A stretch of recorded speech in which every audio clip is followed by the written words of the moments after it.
My name is Rob Ring, and I'm a Senior Director and Head of Pfizer's Autism Research Unit, which is based in Groton, Connecticut.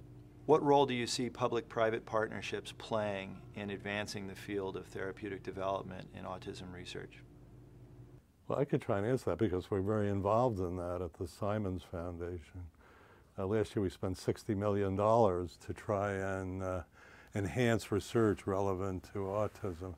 And we are now looking for partnerships because no one can do this on their own, no matter how dedicated or how many resources they have. So there need to be partnerships with industry and with the NIH. I think we also need more cooperation and collaboration between the school system and the universities that are doing research. In many areas, it's very, very hard to get into the public school system, for example, for universities to do research there.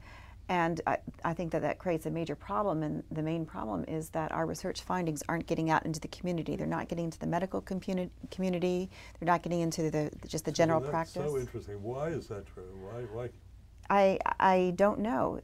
Certainly in Los Angeles, there are major bureaucracies and unions associated with how the schools work, and they do not want outside influence. I think that there's a perception that if we come up with a treatment that is effective, that they will be mandated to deliver that intervention, and they don't have the finances to do that.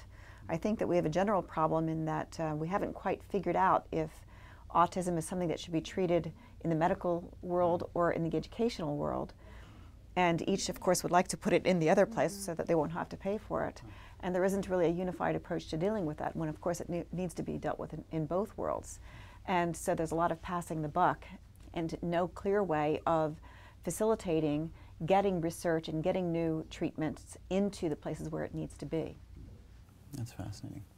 I think in the medical arena, there's also a lot of room for improvement. 20 or 30 years ago came the rise of the Comprehensive Cancer Center because there was the availability of new cancer chemotherapeutic agents that had to be tested and that showed promise. As recently as 2 or 3 years ago, nobody thought that we needed that for autism because there was no reason to think that any specific agents would be useful. And that's what's changing.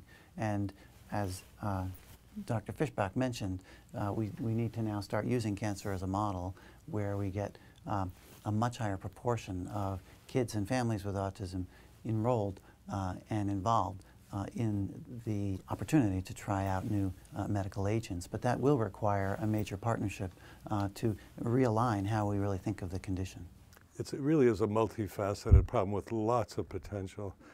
The Simons Foundation is funding mostly research, but physicians are not compensated very well for taking care of people with autism. So there's got to be greater government awareness, even beyond the usual withdrawal from mental health problems, lack of support. You know, people think it's your fault, you should pay for it. But compensation for physicians and hospitals for the care of people with autism, perhaps leading to clinical trials, and long-term observation, these trajectories, really has to depend on a government-private facility partnership. I know several places that are trying this, but everyone is risk averse and worried about the finances of it.